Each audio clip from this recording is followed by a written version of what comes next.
For 4 years, I drove my mother-in-law to every dialysis appointment. For 4 years, I learned to read her medication chart better than the nurses did. For 4 years, I rearranged my entire life around a woman who, by blood, wasn't even mine to care for. My husband's sister flew in twice. Maybe 3 times if you count the layover she spent at the airport lounge instead of the hospital. Yet, when the notary read out my mother-in-law's will, the house, the cottage on Georgian Bay, every RRSP, and every dollar in her savings went to her daughter. The lawyer's office went so quiet, I could hear the radiator ticking. Everyone turned to look at me, waiting for me to cry, to argue, to do something. Instead, I reached into my bag, pulled out a folder I'd been carrying for 3 weeks, and set gently on the table. My sister-in-law's smile didn't survive the next 60 seconds. My name doesn't matter as much as what I learned that winter. That the people who show up aren't always the people who get remembered. And sometimes the universe takes its sweet time correcting that. I was 34 when my mother-in-law, a woman I'd always called Mom even though we shared no blood, started forgetting things. Small things at first. Where she'd put her reading glasses. Whether she'd taken her blood pressure medication that morning. My husband, Daniel, worked 60-hour weeks at his firm downtown. The kind of job where missing a call from a client mattered more than missing a phone call from your own mother. Or at least that's how it felt some weeks. So when Mom's family doctor in Mississauga started using words like early-stage kidney decline and we'll need to monitor this closely, it was me who started clearing my Tuesday and Thursday afternoons. Me who learned the bus routes to the renal clinic before I learned to just drive her myself.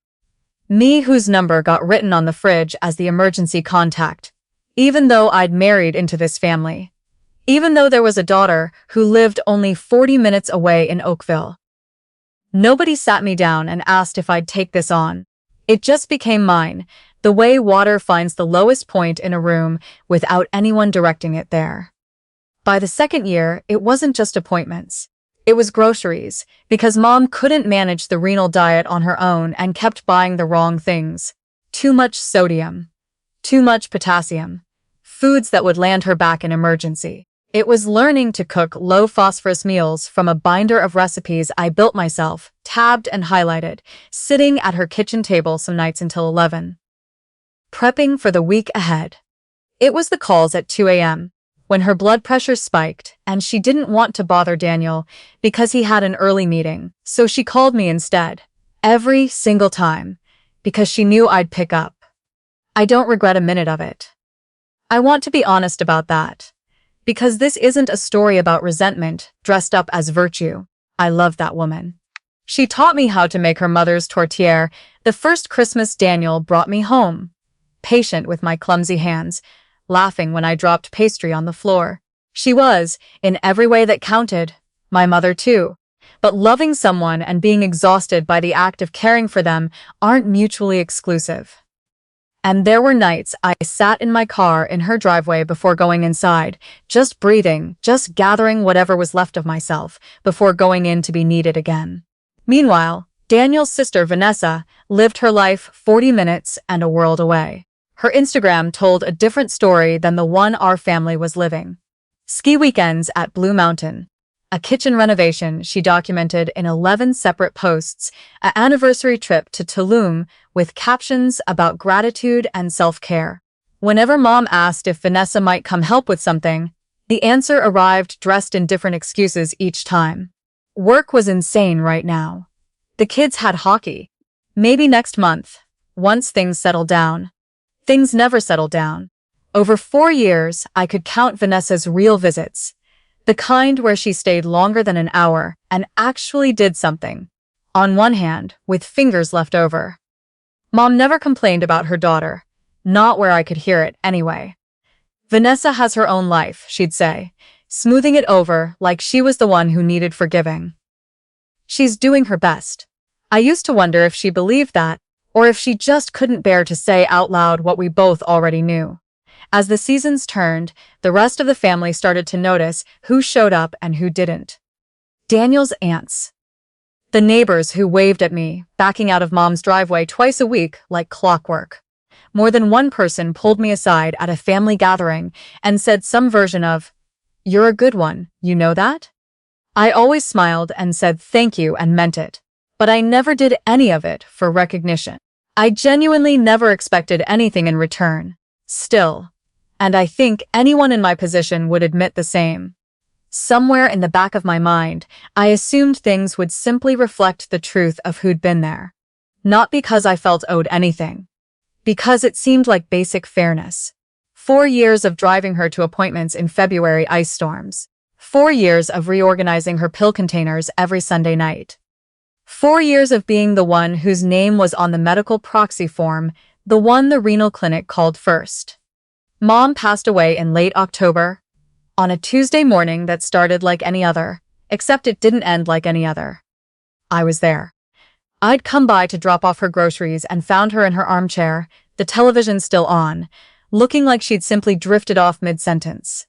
The paramedics said it was likely sudden, likely painless, and I have held on to that word, painless, like a small mercy I was allowed to keep.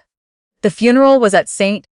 Basil's, the church she'd attended every Sunday for 30 years, and it was, in its own way, beautiful.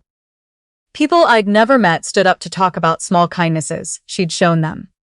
A meal brought over after a loss, a ride to a doctor's appointment. Back when she was the one doing the driving instead of needing it, Vanessa cried, and I believe the tears were real, even if I sometimes wondered what exactly she was crying for. 3 weeks later, our family gathered at a notary's office on Bloor Street for the reading of the will. The room had that particular kind of tension you can feel in your teeth. Everyone polite. Everyone pretending to check their phones, nobody actually looking at anyone else. Vanessa arrived in a coat I recognized from a designer boutique downtown, carrying herself with a confidence I hadn't seen from her in years. I didn't think much of it at the time. In hindsight, I should have. The notary, a careful man named Mr. Aldridge with reading glasses perched low on his nose, opened the folder and began. The preliminary clauses were routine, small bequests to the church, a modest gift to a cousin in Halifax. Then came the main estate. The house in Mississauga, Vanessa. The cottage on Georgian Bay, Vanessa. The investment accounts, the RSPs, the savings built up over 40 years of careful living, Vanessa's. Every line, every asset, her name. The silence that followed had weight to it. I felt it pressing against my chest, felt the eyes of the room swinging toward me. The way a room's attention always finds the person everyone expects to break. Across the table, Vanessa wasn't quite quick enough to hide the small, satisfied curve of her mouth. I want to tell you I felt rage in that moment. What I actually felt was something closer to vertigo. The strange floating sensation of watching 4 years of your life get quietly erased in under a minute, in a room that smelled like printer toner and stale coffee. Mr. Aldridge closed the folder. Nobody spoke. And then I reached into my bag and pulled out the folder I'd brought with me. Not an envelope, the way these stories sometimes go, but a proper folder, the kind with the elastic corner clasps, because that's how Mom had given it to me, 3 weeks before she died, on an ordinary Thursday afternoon after her dialysis session.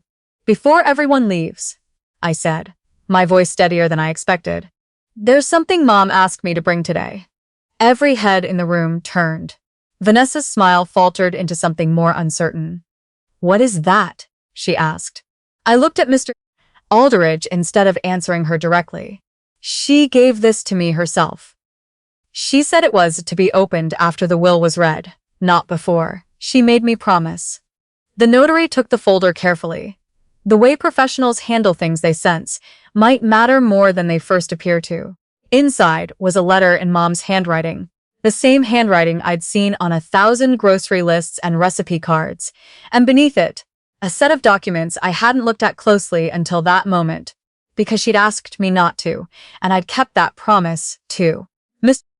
Aldridge unfolded the letter and began to read, his voice taking on the cadence of a man who realized partway through that he was holding something significant. "If this is being read, then my children are sitting in the same room, and I imagine my daughter-in-law is wondering why I left the house and the cottage to Vanessa." A current of confusion moved through the room. I felt my throat tighten before I understood why. First, the letter continued, I need her to know this was never about who loved me more. For 4 years, she gave up her time, her energy, her own peace of mind to take care of me. She never once asked for anything back. She simply showed up, appointment after appointment, year after year, without complaint. Across the table, Vanessa had gone very still. Vanessa, I love you too, and I hope you'll understand what I'm about to say comes from love, not punishment. There are truths a mother has to put down on paper, because she couldn't always say them out loud while she was alive. A person can love their family and still not be present when it matters. I forgave you for that a long time ago. But forgiveness and fairness are not the same thing, and I won't pretend they are, not even now. The room had gone so quiet I could hear the radiator along the far wall ticking through its cycle. Mr. Aldridge turned the page and something in his posture changed. The small, almost imperceptible straightening of a man encountering something he hadn't been briefed on. The house and the investment accounts represent the estate, as most of you understand it, he read. But they are not the entirety of what I leave behind. 6 years ago, on the advice of my financial planner, I established a private family trust, structured outside of probate, funded gradually over time with assets my children never knew existed. Shares in a small commercial property near the harbor front that I purchased in 1994, along with a separate investment portfolio I built quietly on my own without involving either of them. A ripple of disbelief moved through the room. Nobody, not Daniel, not Vanessa, not even Mr. Aldridge, judging by his expression, had ever heard a word about a trust. The sole trustee and controlling beneficiary of this trust, the letter went on, is my daughter-in-law. The room didn't just go quiet. It went still in a way that felt almost physical, like everyone had simultaneously stopped breathing. Vanessa's head snapped up. My own pulse was loud enough that I almost missed the next line. Mr. Aldridge opened a second, smaller folder that had been clipped to the back of the letter, and inside were documents. Notarized, dated, unmistakably legitimate. A trust agreement drawn up by a lawyer in Toronto, whose letterhead I recognized from Mom's old desk drawer. Statements showing a portfolio that had quietly grown for 6 years into something none of us, including me, had any idea existed. I chose to structure it this way deliberately, the letter continued. The estate in the will provides for immediate needs. Vanessa has always struggled with stability, and I wanted to give her that, freely, without conditions, because that is what a mother does for a child who is still finding her footing. But the trust requires judgment. It requires someone who has already proven, over years and without being asked, that they can be trusted with something larger than themselves. That person has been beside me every step of this illness. She has never once made me feel like a burden. I felt the tears before I understood I was crying. Not because of money. That thought genuinely didn't arrive until much later, in the car, somewhere on the Gardiner Expressway, when the weight of what had actually happened finally caught up to me. In that room, what I felt was simpler than that. Relief. The strange, quiet relief of being seen, finally, by someone I thought hadn't been paying attention at all, when in fact she'd been paying the closest attention of anyone. Mr. Aldridge read the final lines slowly, like he understood they deserved the weight. She spent 4 years proving that trust is not the same thing as inheritance. One can be given.